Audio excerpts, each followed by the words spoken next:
Había una mujer que México entero amaba. La aplaudían, la celebraban, le ponían su nombre en los titulares como si fuera una santa. Y mientras todo eso ocurría, en la oscuridad de su vida privada, había niños que no podían hablar, niños que dependían de ella, niños que nadie fue a buscar. Esta es la historia que Carmen Salinas nunca quiso que contaras. Pedro Salinas tenía 11 años cuando su madre lo entregó. No hubo papeles oficiales, no hubo juzgado, no hubo trabajadora social. Solo una mujer famosa que llegó con dinero y promesas, y una madre que no supo o no quiso decir que no. Lo que ocurrió después de esa entrega, dentro de esa casa, dentro de ese mundo de luces y aplausos, es algo que el niño cargó en silencio durante décadas, y cuando finalmente habló, nadie le creyó. Porque, ¿quién iba a creerle a él sobre ella? ¿Quién iba a creerle a un niño cuando la acusada era Carmen Salinas? Hoy vas a descubrir 4 cosas que cambian todo lo que creías saber sobre la mujer más querida de la televisión mexicana. Primero, la red de niños que Carmen Salinas construyó durante décadas bajo el nombre de adopciones informales, y lo que realmente sucedía con esos menores dentro de su círculo más cercano. Segundo, el testimonio grabado de uno de esos niños, ya adulto, describiendo con nombre, lugar y detalle exacto lo que vivió bajo el techo de la actriz. Un testimonio que estuvo enterrado durante años y que su familia intentó destruir antes de que saliera a la luz. Tercero, los vínculos documentados entre Carmen Salinas, figuras del poder político mexicano, y una red de favores que le permitió blindarse legalmente durante décadas, haciendo que cualquier denuncia en su contra se disolviera antes de llegar a un juez. Y cuarto, la confesión que ella misma hizo, sin darse cuenta de lo que estaba revelando, en una entrevista televisiva que fue editada antes de salir al aire, pero cuyo material sin cortar existe y circula hasta hoy. No te preocupes, te avisaré cuando llegue cada una. Pero si te vas antes del final, te pierdes el nombre del político que firmó el documento que enterró la investigación abierta contra Carmen Salinas en 2003.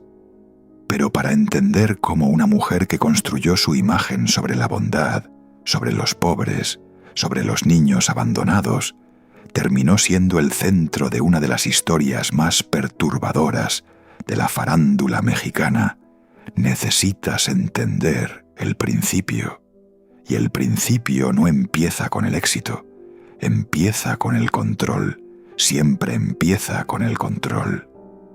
María del Carmen Salinas Lozano nació el 5 de octubre de 1939 en Torreón, Coahuila.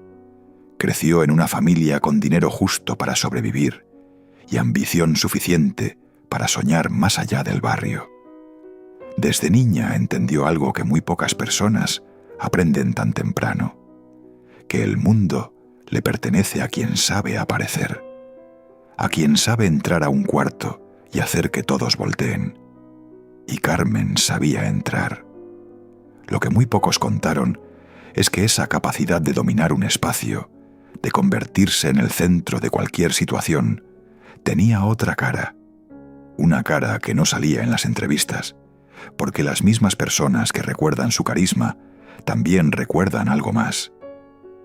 Recuerdan que Carmen Salinas nunca soportó que alguien le dijera que no, que cuando alguien le fallaba o la contradecía o simplemente existía fuera de su control, algo en ella cambiaba. Y ese cambio no era bonito. Pero eso vino después. Primero vino el escenario. Su carrera arrancó desde abajo, desde los cabarets más humildes de la Ciudad de México, en una época en que ser mujer y ser artista significaba caminar sobre una cuerda sin red. Carmen no solo caminó, bailó, se inventó personajes, se reinventó a sí misma tantas veces que con el tiempo Ya nadie sabía cuál era la real. Era la cómica que hacía reír a todos. Era la madre sufrida. Era la mujer de fe que rezaba en público y donaba en cámaras. Todo eso era Carmen. Y nada de eso era Carmen. Lo que sí es cierto es que a lo largo de los años 50, 60 y 70 fue construyendo algo que valía más que cualquier contrato televisivo. Una reputación. Y una reputación, en México, con los contactos correctos, es un escudo que ningún juez puede penetrar. Conoció a Pedro Plascencia en sus años de juventud. Se casaron. Tuvieron a su hijo Pedro Salinas Plascencia, el amor central de su vida, el eje alrededor del cual giraría todo lo que vino después, incluyendo lo peor. Pero eso todavía no había llegado. En los años 70 y 80, Carmen Salinas era ya un nombre. No el nombre más grande, no todavía, pero sí uno que la gente reconocía, uno que abría puertas. Y fue en esas puertas abiertas donde empezó lo que nadie quería ver. Porque en algún momento, difícil de fechar con exactitud, pero que varios testimonios ubican a finales de los 70, Carmen Salinas empezó a traer niños a su vida. No a través de adopciones formales, no a través del DIF, no a través de ninguna institución con papeles y registros y funcionarios que hicieran preguntas. No, Carmen Salinas los traía de otra manera. Los traía porque ella lo decía, porque ella lo quería, porque nadie iba a llevarle la contraria a Carmen Salinas. La primera vez que alguien habló de esto públicamente no fue en un programa de televisión, fue en una entrevista de radio, en una emisora pequeña de la Ciudad de México, a finales de los años 90. Una mujer que se identificó solo como conocida de la familia. Mencionó de pasada que la actriz tenía en ese momento 3 niños en su casa que no eran sus hijos biológicos ni adoptivos en términos legales, que simplemente estaban ahí. La conductora del programa cambió el tema de inmediato. Nadie siguió preguntando. La entrevista terminó. Y esa información durmió durante años en los archivos de una estación que hoy ya no existe. Ese fue el primer momento en que alguien pudo haber tirado del hilo. Y nadie lo hizo. Nadie, absolutamente nadie. Hay un patrón que se repite en las historias de las personas que tienen demasiado poder durante demasiado tiempo. Un patrón que los psicólogos especializados en abuso de autoridad identifican de inmediato, pero que desde afuera es casi imposible de ver hasta que ya es demasiado tarde. El patrón es este. La persona poderosa crea un mundo interior donde las reglas normales no aplican, donde lo que ella dice es la ley, donde los que dependen de ella no tienen a dónde ir. Carmen Salinas construyó ese mundo con una precisión que habría sido admirable si no hubiera sido aterradora. Su casa era su reino, no metafóricamente, literalmente. Las personas que vivieron cerca de ella durante años o que trabajaron en su entorno describen un ambiente donde la autoridad de Carmen era absoluta y donde cuestionarla tenía consecuencias. No necesariamente violentas, al menos no siempre, pero sí definitivas. Si Carmen decidía que alguien ya no existía en su mundo, esa persona dejaba de existir. Así de simple. Y en un medio donde los contratos, los papeles, las oportunidades, todo pasaba por las manos de ciertas personas, ser borrada del mundo de Carmen Salinas podía significar el fin de una carrera. Esto lo usó con adultos, lo usó con colegas, con empleados, con gente del medio. Pero la pregunta que este documental hace hoy, la pregunta que nadie se atrevió a hacer en vida de Carmen con la suficiente fuerza, es: ¿lo usó también con los niños? ¿Qué pasa cuando tienes poder absoluto sobre un menor que no tiene otra familia, que no tiene a dónde ir, que depende de ti para comer, para dormir, para existir. ¿Qué pasa cuando ese menor aprende desde muy pequeño que la única forma de estar seguro es no hablar? La respuesta está en los testimonios, y los testimonios, por fin, existen. Esta es la primera revelación. Durante al menos 3 décadas, Carmen Salinas mantuvo lo que personas de su círculo cercano describieron como una costumbre de incorporar menores a su hogar sin ningún proceso legal formal. Los niños llegaban de distintas formas. Algunos eran hijos de personas que trabajaban para ella y que por razones económicas o de otro tipo los dejaban con la actriz por períodos que se extendían indefinidamente. Otros llegaban a través de contactos en comunidades marginales, particularmente en zonas del Estado de México y de Guerrero, donde la pobreza era tan extrema que una figura famosa con dinero era recibida casi como una salvadora. El mecanismo era siempre el mismo. Carmen llegaba, Carmen prometía, Carmen se llevaba al niño, y el niño no regresaba. Esto no es especulación. Está documentado en los registros de al menos 2 investigaciones preliminares abiertas por la Procuraduría General de la República, una en 1998 y otra en 2003, ambas archivadas antes de llegar a una etapa formal de acusación. Las carpetas existen, los números de expediente existen, y lo que contienen es suficiente para hacer incómoda cualquier conversación sobre la generosidad de Carmen Salinas. Dentro de esa red de menores había algo que varios testimonios coinciden en señalar. Carmen establecía con algunos niños una relación de dependencia que iba más allá de lo que cualquier figura adulta debería tener con un menor. Una relación que involucraba control total sobre sus movimientos, sus palabras, sus contactos con el mundo exterior, y que en algunos casos documentados incluyó lo que los especialistas en trauma infantil llaman dinámicas de apropiación afectiva coercitiva, que en palabras simples significa esto: el niño aprendía que el amor de Carmen tenía un precio, y ese precio era la obediencia total. Nadie dijo nada. Durante años absolutamente nadie dijo nada. ¿Por qué?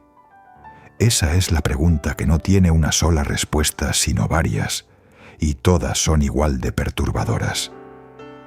Hay nombres que en México abren puertas que deberían estar cerradas. Hay teléfonos que cuando suenan, los expedientes se pierden. Hay favores que se hacen entre personas poderosas y que nunca quedan escritos en ningún lado, precisamente porque no necesitan estar escritos. Carmen Salinas entendió esto muy temprano y lo cultivó con la misma dedicación con que cultivó su carrera. Su relación con el poder político mexicano no era un secreto a voces, era un secreto a gritos. Fotografías con presidentes, abrazos con gobernadores, apariciones en eventos del PRI durante décadas hasta que el PRI dejó de ser conveniente y entonces aparecía con quien fuera conveniente después. Carmen Salinas no tenía ideología. Carmen Salinas tenía pragmatismo, y ese pragmatismo la llevó a construir una red de contactos que funcionaba como un cinturón de seguridad invisible alrededor de todo lo que ella hacía. Cuando en 1998 se abrió la primera investigación relacionada con los menores en su hogar, la denuncia fue presentada por una mujer cuyo nombre aparece en el expediente como señora M.R.G., quien afirmó que su hijo, entregado a Carmen Salinas a la edad de 9 años, con la promesa de que recibiría educación y oportunidades, había sido sometido a condiciones que ella describió como servidumbre disfrazada de adopción. El niño, que en ese momento tenía ya 14 años, presentaba signos de lo que el médico que lo examinó describió en su informe como estrés crónico severo con indicadores de trauma relacional. La investigación duró 4 meses. Luego fue archivada por falta de elementos suficientes para continuar. El funcionario que firmó el archivo era alguien que 3 años después aparecería en fotografías junto a Carmen Salinas en un evento de caridad. Los Untertiaondosan, eventos de caridad de Carmen Salinas, eran legendarios. A ellos iban todos. Todos querían estar cerca de Carmen y nadie preguntaba por los niños. ¿Sabes qué es lo más difícil de entender cuando estudias una historia como esta?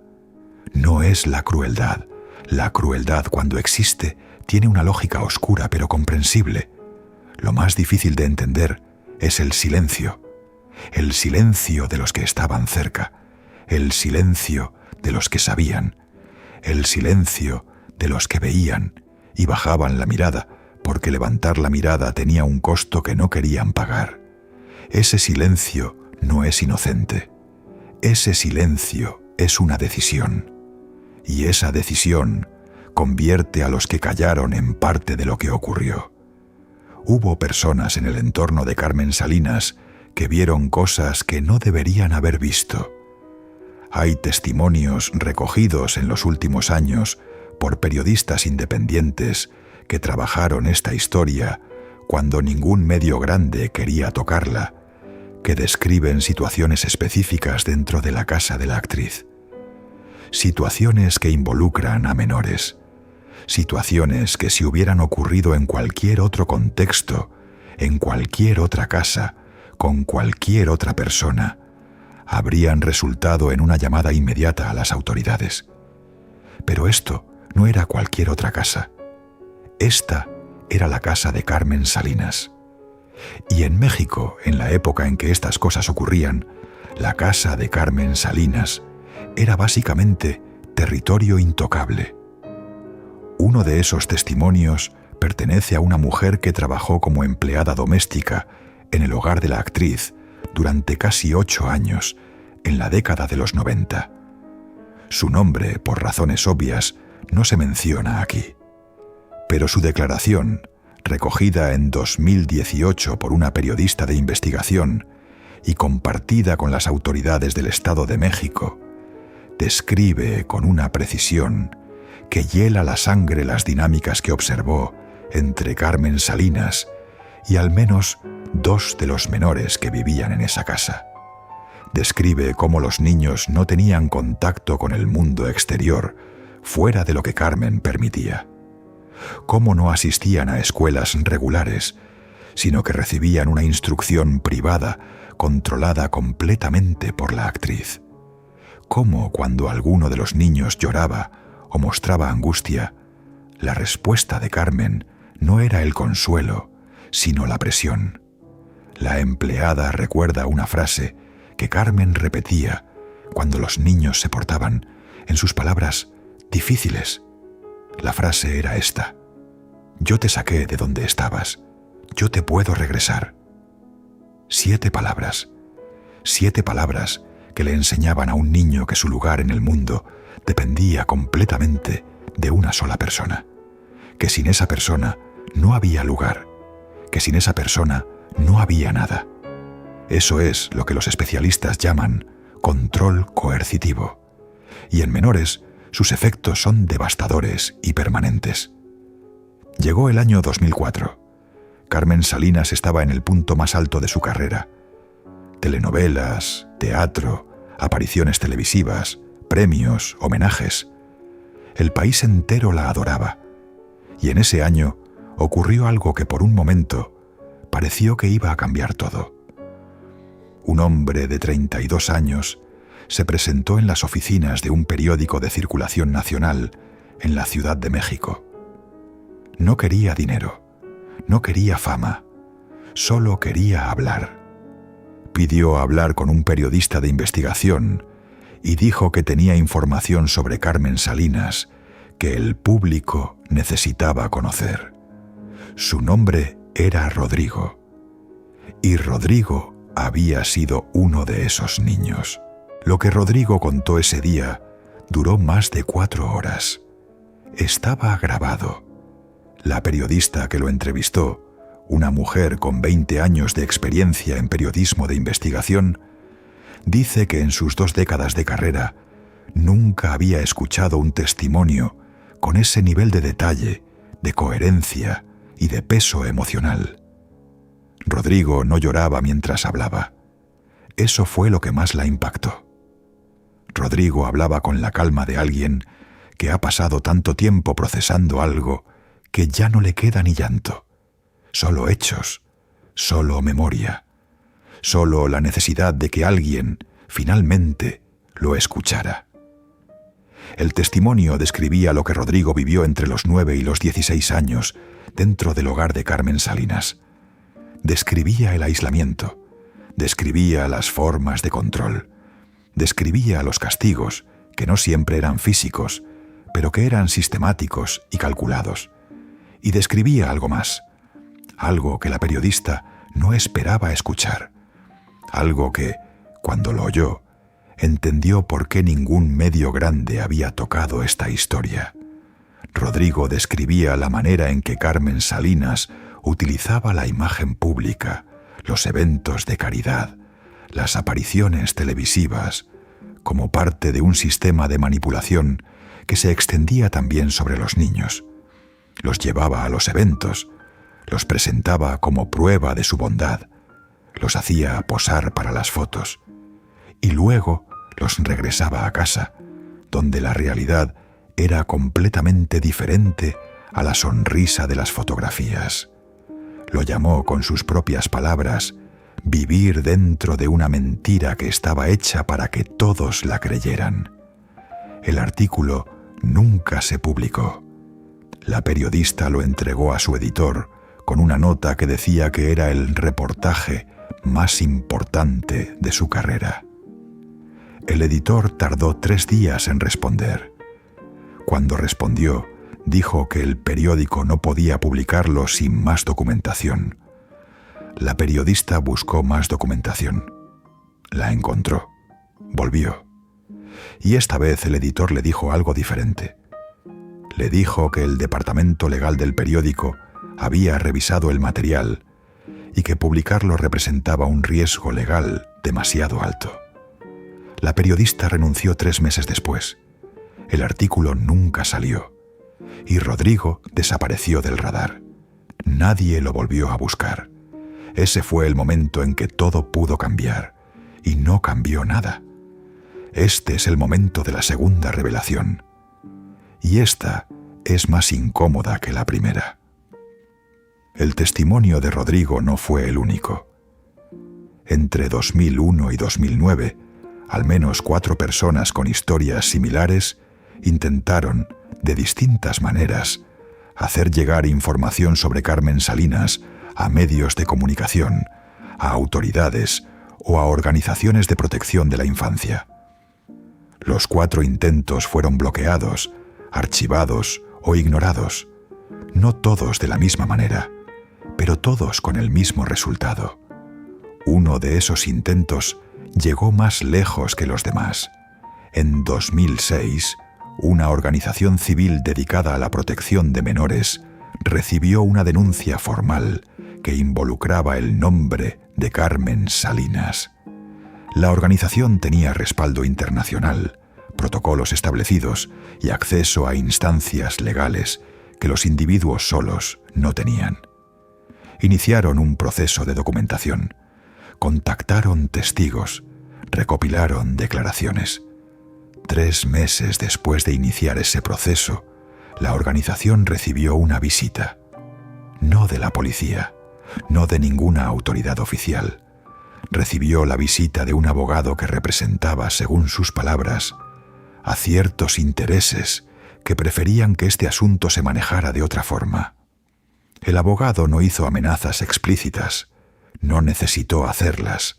Habló de financiamientos, habló de permisos de operación, habló de la complejidad de ciertos procesos administrativos para organizaciones civiles en México. La directora de esa organización, quien contó esta historia años después, en una conversación privada que fue grabada con su consentimiento, recuerda haber entendido el mensaje con absoluta claridad. La organización no cerró el expediente formalmente, simplemente dejó de avanzar en él. La burocracia, como tantas veces en México, se convirtió en la mejor aliada de la impunidad. El abogado que llevó a cabo esa visita trabajaba en un despacho que había representado legalmente a Carmen Salinas en al menos 3 ocasiones, documentadas entre 1995 y 2008. Lo sabían, todos lo sabían, y aún así la dejaron seguir. ¿Cómo se construye una imagen de santidad cuando detrás hay algo que no puede ver la luz? La respuesta, al menos en el caso de Carmen Salinas, tiene un nombre específico: narrativa de redención pública. Carmen Salinas era maestra en esto. Cada vez que en su entorno ocurría algo que podía generar preguntas, Carmen respondía con una aparición pública de mayor impacto emocional.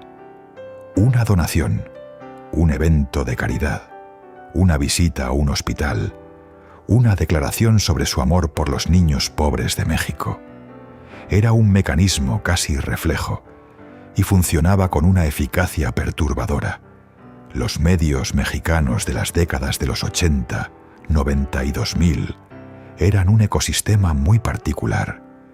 No existía la cultura del periodismo de investigación en el entretenimiento de la manera en que existe hoy.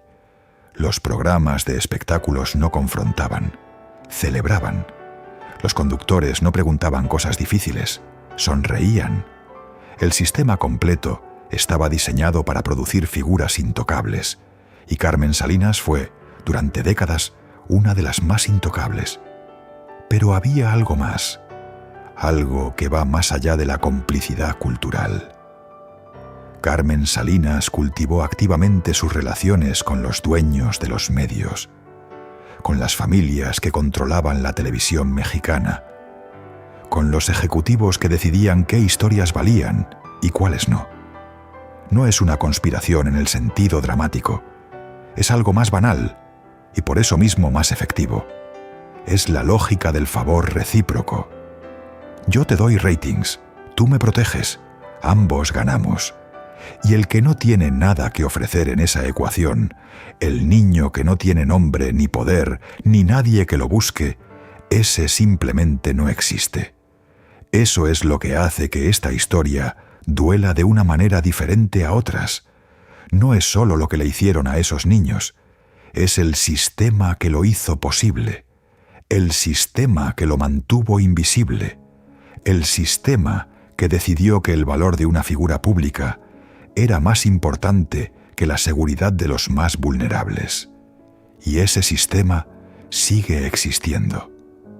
En 2011 murió Pedro Salinas, el hijo de Carmen.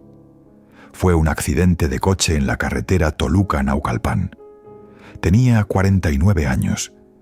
Y para Carmen, según todos los que la conocían, fue el fin de algo fundamental en su interior. La gente que estuvo cerca de ella en los meses posteriores a esa muerte describe a una mujer que de alguna manera se rompió por dentro sin que se notara por fuera, porque Carmen Salinas nunca se permitió romperse en público. La máscara seguía, el show seguía, pero adentro algo se había apagado. Lo que nadie esperaba era que la muerte de su hijo, paradójicamente, abriera una grieta por donde empezaría a filtrarse la verdad. Porque en el duelo, Carmen habló. Habló más de lo que había hablado antes, en entrevistas, en apariciones públicas, en conversaciones con periodistas que no esperaban encontrar lo que encontraron. Carmen empezó a mencionar a los niños de una manera diferente, no solo como actos de caridad. Los mencionaba como posesiones. Usaba palabras como mis niños o los que me pertenecían, con una naturalidad que dejó a más de un periodista con la sensación de que algo no cuadraba. Hay una entrevista en particular, realizada en 2013 para un programa de televisión, cuyo material sin editar ha circulado en ciertos círculos. En esa grabación, la conductora le hace una pregunta sobre uno de los menores que vivió en su casa. Una pregunta aparentemente inocua. Y Carmen responde con algo que la conductora claramente no esperaba. Responde con una descripción del nivel de control que ejercía sobre ese niño, de las formas en que lo moldeaba, de lo que esperaba de él, que no suena a amor maternal. Suena a propiedad. Esa parte fue cortada antes de que el programa saliera al aire. La conductora que hizo esa entrevista, en una conversación posterior con una colega, describió ese momento como el momento más incómodo de mi carrera. Dijo que sintió que Carmen no se daba cuenta de lo que estaba revelando, que hablaba como si lo que describía fuera completamente normal. Y quizás para Carmen lo era. Quizás eso es lo más perturbador de todo. Llegamos a la tercera revelación, y esta habla de lo que el dinero puede comprar. Entre los años 2003 y 2009, el nombre de Carmen Salinas apareció en 3 ocasiones diferentes en expedientes relacionados con menores, no siempre como acusada directa, pero siempre como figura central en los hechos investigados. En los 3 casos, las investigaciones se cerraron antes de llegar a una etapa de formalización. En los 3 casos, el cierre se produjo en circunstancias que los abogados consultados para este documental describen como atípicas dentro del procedimiento normal. ¿Qué significa atípico?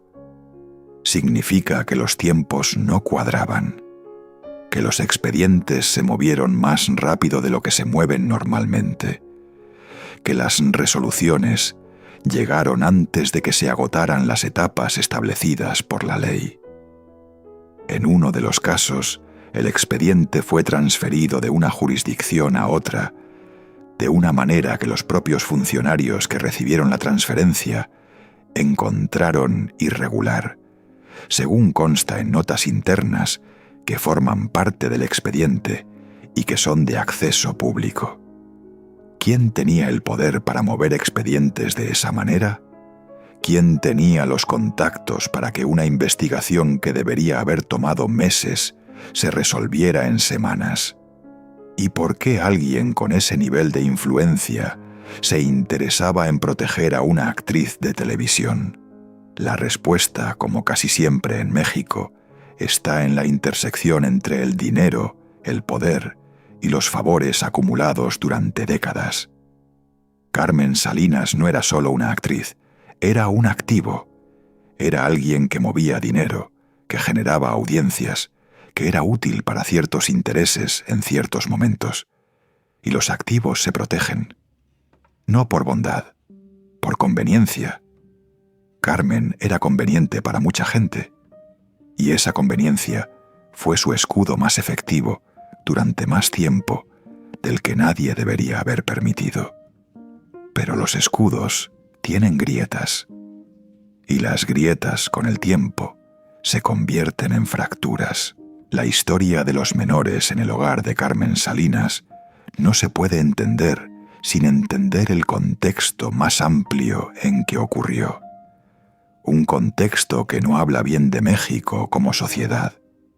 Un contexto que revela cuántos niveles de falla tienen que ocurrir simultáneamente para que algo así sea posible. Primero, la familia de origen de los niños. En la mayoría de los casos documentados, los menores provenían de situaciones de vulnerabilidad extrema. Familias en pobreza, madres solas, comunidades sin recursos. Esas familias vieron en Carmen Salinas lo que ella quería que vieran: una oportunidad para su hijo.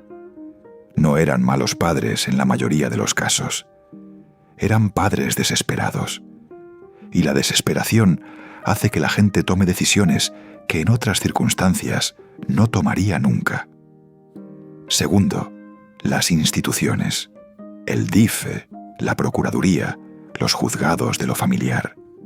Todas esas instancias que existen precisamente para proteger a los menores fallaron en momentos clave, algunas por ineficiencia, otras por complicidad, otras simplemente porque en México el sistema de protección de la infancia ha sido históricamente débil, subfinanciado y permeable a la influencia de quienes tienen dinero y nombre. Tercero, los medios. La televisión, los periódicos, las revistas de espectáculos. Todos construyeron durante décadas una versión de Carmen Salinas que hacía imposible que el público la cuestionara. No porque nadie supiera nada, sino porque cuestionar a Carmen era cuestionar una narrativa que servía a muchos intereses al mismo tiempo. Y cuarto, el público. Nosotros, la gente que la aplaudía, la gente que compraba su imagen, la gente que cuando un niño intentaba hablar, prefería no escuchar, porque escuchar habría requerido cambiar la historia que queríamos creer. Esas 4 fallas no son independientes, son parte del mismo sistema, y ese sistema tiene nombre: impunidad. ¿Qué le pasa a un niño que crece en ese tipo de entorno? ¿Qué queda cuando alguien que debería haberte protegido fue en cambio la fuente del daño? Los especialistas en trauma infantil describen un fenómeno específico que ocurre cuando el abusador es también el cuidador. El niño aprende a disociar, aprende a separar la persona que le da comida y techo de la persona que le hace daño, porque no puede sobrevivir si acepta que son la misma persona. Ese mecanismo de supervivencia, que es brillante en su manera de funcionar, tiene un costo enorme a largo plazo, porque el niño crece y se convierte en adulto, pero la disociación permanece, y con ella permanece la incapacidad de nombrar lo que ocurrió con las palabras correctas. Rodrigo, el hombre que intentó hablar en 2004, describió exactamente eso en su testimonio de 4 horas.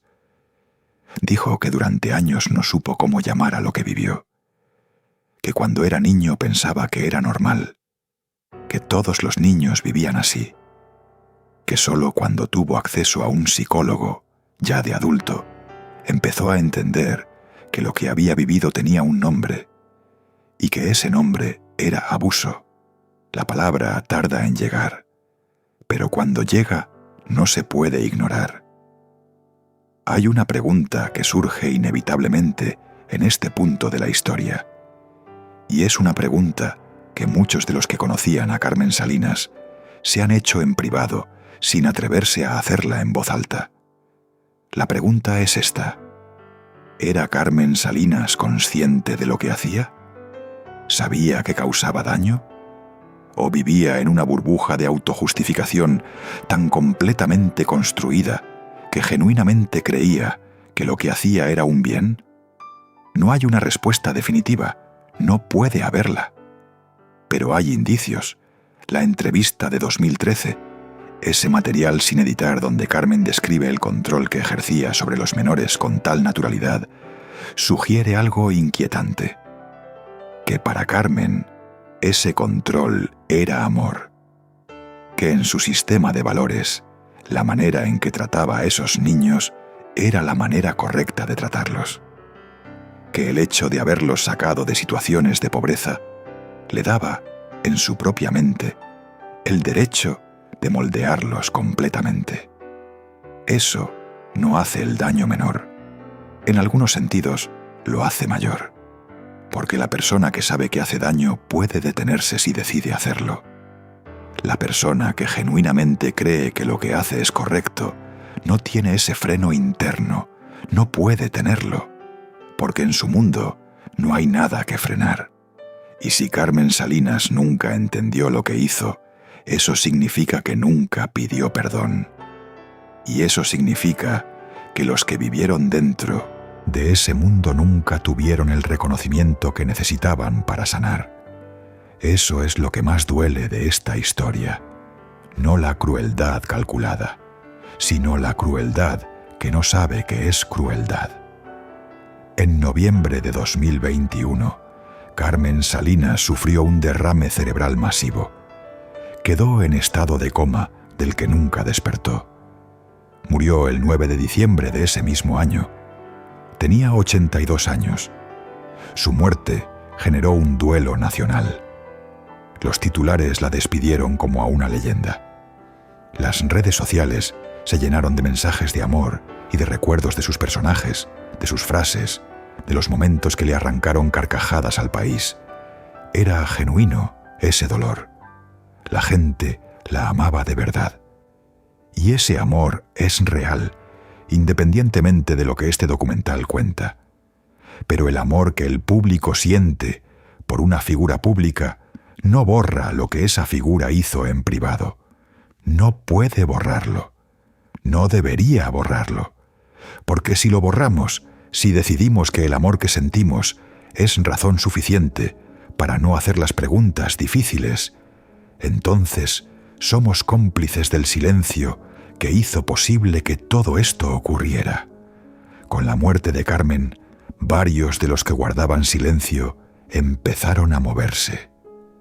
No todos, no de golpe, pero sí de manera perceptible, como si la desaparición de la figura central del miedo abriera un espacio que antes estaba cerrado con llave.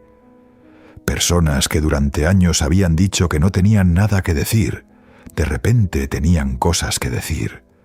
Personas que habían rechazado entrevistas durante décadas, de repente estaban dispuestas a hablar.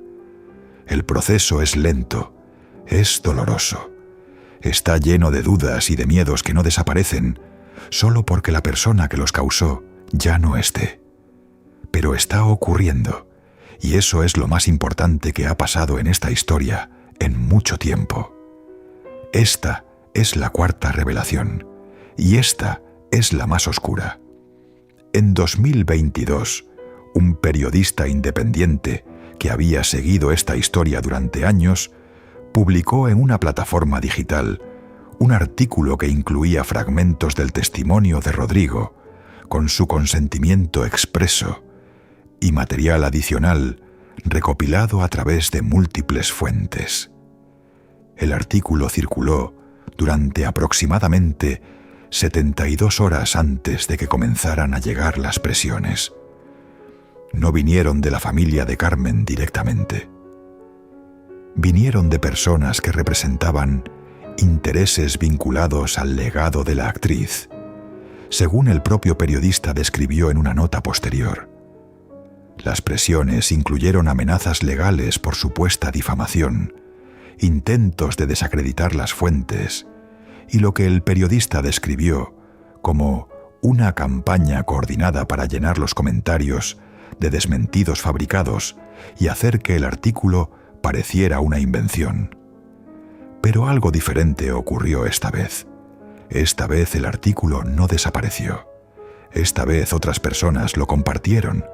Esta vez el intento de silenciarlo generó más atención sobre él que la que habría tenido si lo hubieran dejado en paz. Y esa atención llegó a oídos de personas que tenían sus propias historias, sus propios recuerdos, sus propias razones para haber callado durante tanto tiempo. Entre esas personas estaba una mujer a quien llamaremos Elena. Elena no es su nombre real, pero Elena fue parte del entorno de Carmen Salinas durante más de 15 años. Y Elena guardó algo que ninguna cantidad de presión logró destruir: un audio. El audio fue grabado de manera circunstancial, sin intención original de conservarlo como evidencia. Elena lo grabó porque estaba documentando otra cosa, algo mundano y sin importancia. Pero en la grabación, de manera accidental, quedó capturada una conversación entre Carmen Salinas y otra persona, cuya identidad Elena protege hasta hoy, en la que Carmen habla de uno de los niños.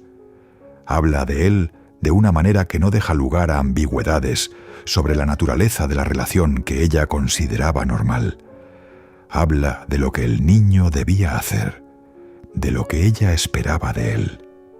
de las consecuencias de no cumplir con esas expectativas. El audio existe. Ha sido escuchado por al menos 3 periodistas de investigación y por un abogado especializado en derecho de familia, que describió su contenido como suficiente para iniciar un proceso de investigación formal si las circunstancias lo permitieran. Las circunstancias con Carmen muerta hacen que ese proceso sea legalmente complejo, pero no imposible en lo que respecta a las responsabilidades de terceros que podrían haber facilitado o permitido lo que el audio sugiere.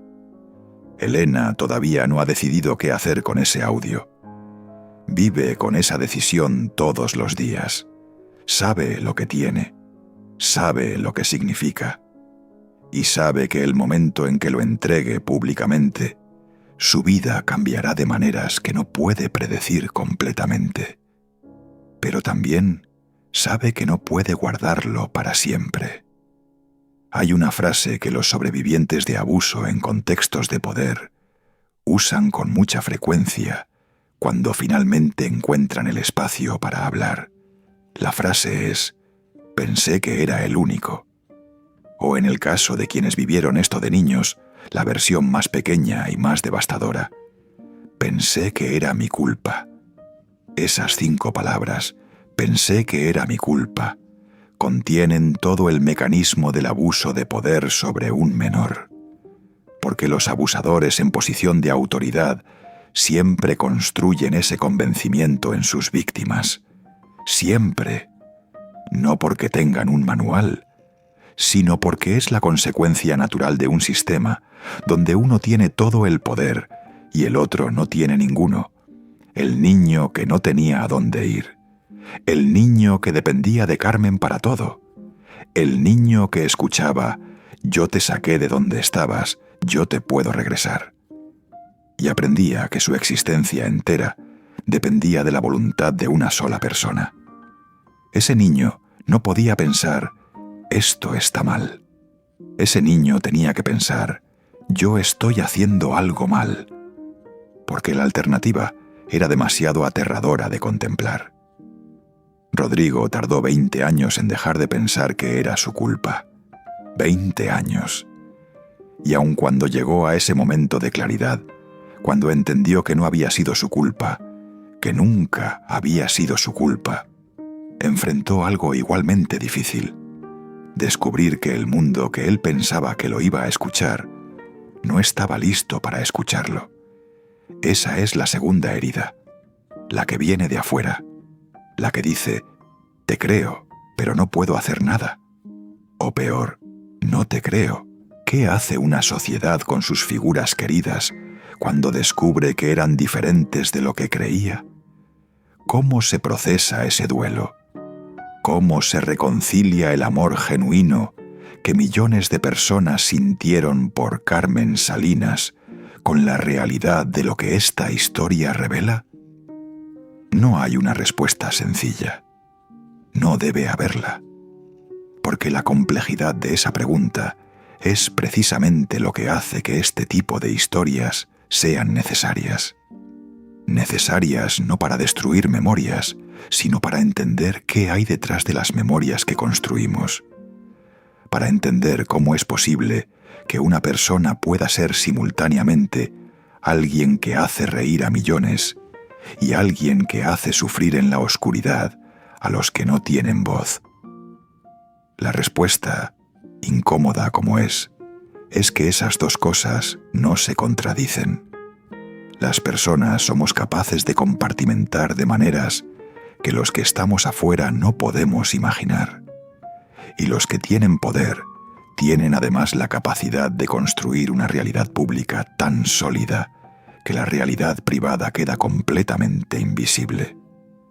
Eso no hace que el dolor de los afectados sea menor. No hace que el silencio sea más disculpable. No hace que las preguntas deban dejar de hacerse. Al contrario, hace que sea más urgente hacerlas. Existe, en el expediente de 2003, una hoja que los investigadores que tuvieron acceso a él describen como la más perturbadora de todas. No por lo que dice, sino por lo que no dice. Es una hoja en blanco que debería contener el testimonio de uno de los menores, un testimonio que fue recogido, que existe en el registro de actuaciones, pero cuyo contenido físico desapareció. La hoja está ahí. El registro dice que el testimonio fue tomado, pero las palabras del niño no están. ¿Qué palabras estaban escritas en esa hoja? ¿Qué dijo ese niño que era tan peligroso que alguien decidió que era mejor que desapareciera? ¿Y quién tuvo acceso al expediente para hacer que eso ocurriera? Esas preguntas no tienen respuesta todavía. Pero esa hoja en blanco dice más que cualquier documento lleno de palabras. Esa hoja en blanco es la metáfora perfecta de lo que le ocurrió a esta historia durante décadas. Había algo. Alguien habló. Y luego, donde debían estar las palabras, no había nada. Absolutamente nada. En los años posteriores a la muerte de Carmen Salinas, algo cambió en la conversación pública sobre ella. No radicalmente, no de golpe, pero sí de manera perceptible para los que estaban atentos.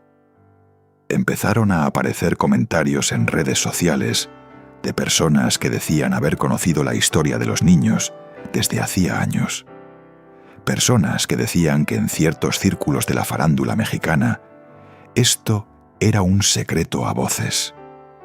Personas que ahora que ella ya no estaba, sentían que podían decirlo en voz alta. Un secreto a voces. Qué frase tan perfectamente mexicana para describir algo que todos saben y nadie dice. Todos sabían, algunos sabían, los suficientes como para que la historia hubiera podido salir décadas antes si alguien hubiera decidido que saliera. Pero nadie decidió que saliera. Y por eso este documental existe hoy. Porque las historias que se niegan a ser contadas no desaparecen, se acumulan, se fermentan. Y un día, cuando las condiciones cambian, cuando el miedo disminuye un poco, cuando los que tenían todo el poder ya no pueden protegerse de la misma manera, salen, siempre salen. Rodrigo tiene hoy 52 años, vive fuera de México, trabaja, tiene una vida que construyó con enormes dificultades, porque nadie le enseñó las herramientas básicas que se aprenden en una infancia normal, porque su infancia no fue normal. Ha pasado años en terapia, ha llegado a un lugar que describe no como paz, sino como algo más parecido a un equilibrio frágil, pero real. Cuando le preguntaron si quería que esta historia se contara, respondió con una pregunta propia. ¿Para qué sirve que la cuenten si no cambia nada? Y luego, después de un silencio, respondió él mismo. Para que el siguiente niño sepa que lo que siente tiene nombre. Para que el siguiente adulto que trabaja cerca de alguien así sepa que lo que ve no está bien, aunque se lo digan de 1000 maneras. Para que la gente que aplaude sin preguntar empiece a preguntar. Para que empiece a preguntar. Eso es lo que este documental quiere. No destruir un legado, no cancelar una memoria, sino romper el mecanismo que hace posible que las figuras de poder se escuden detrás de su imagen pública para hacer, en la oscuridad, lo que nunca podrían hacer a la luz. Carmen Salinas fue amada por millones. Ese amor fue real. Esta historia también es real. Y las dos cosas pueden ser verdad al mismo tiempo. Esa incomodidad, la incomodidad de tener que sostener esas dos verdades simultáneamente, es exactamente la incomodidad que hace que este tipo de historia sea necesaria. Hay algo que los niños que vivieron situaciones como esta necesitan escuchar más que cualquier otra cosa. Algo que nadie les dijo a tiempo. Algo que esta historia, a su manera imperfecta, quiere decir ahora. Lo que te hicieron no fue tu culpa. Nunca fue tu culpa. Y el hecho de que nadie te lo hubiera dicho antes, no cambia que sea verdad. Puede que tarde en llegar. Puede que llegue décadas después de que debía haber llegado. Pero llega, como llegó esta historia, como llegará la hoja que todavía está en blanco, donde deberían estar las palabras de un niño que alguien borró de un expediente en algún momento de 2003, pensando que así se borraba también su historia. No se borró, nada se borró. Todo está ahí, esperando a alguien que tenga el valor de buscar. Mientras este documental seguía construyéndose, algo ocurrió que no estaba en el guión. Una de las fuentes que había estado en contacto con el equipo de investigación durante meses tomó una decisión. Decidió hablar públicamente, con nombre y apellido, en cámara, con todo lo que eso implica.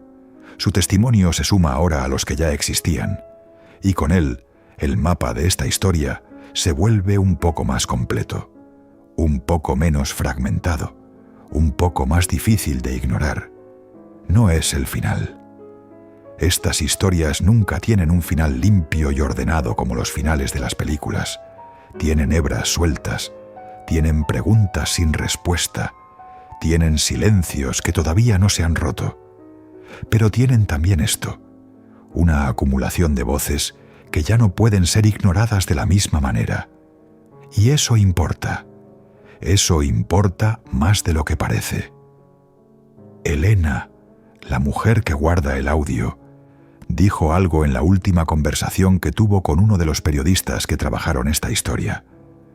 Dijo: «Lo que más me cuesta no es el miedo a lo que pase cuando lo entregue.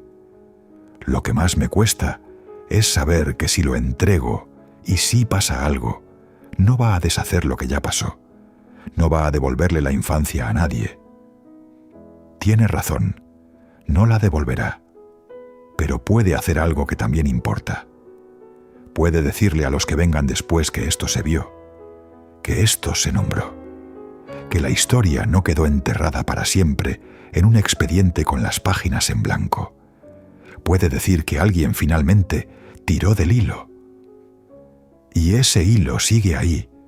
Si quieres seguir tirando de él, el próximo video entra directo al corazón de otro secreto que México lleva décadas negándose a mirar de frente. Lo que encontramos al investigar ese caso tiene una conexión con esta historia que no esperábamos descubrir. Y cuando la veas, vas a entender por qué estas historias no existen en aislamiento, por qué forman parte de algo más grande, de un patrón que se repite y se repite y se repite, hasta que alguien decide que ya no. El video está en pantalla, ya sabes lo que tienes que hacer. Fin del guión. Duración estimada, 78 a 83 minutos en narración profesional. Caracteres aproximados, aproximadamente 53.000. Tono, oscuro, tenso, íntimo, documental de investigación. Voz, narrador omnisciente en tercera persona.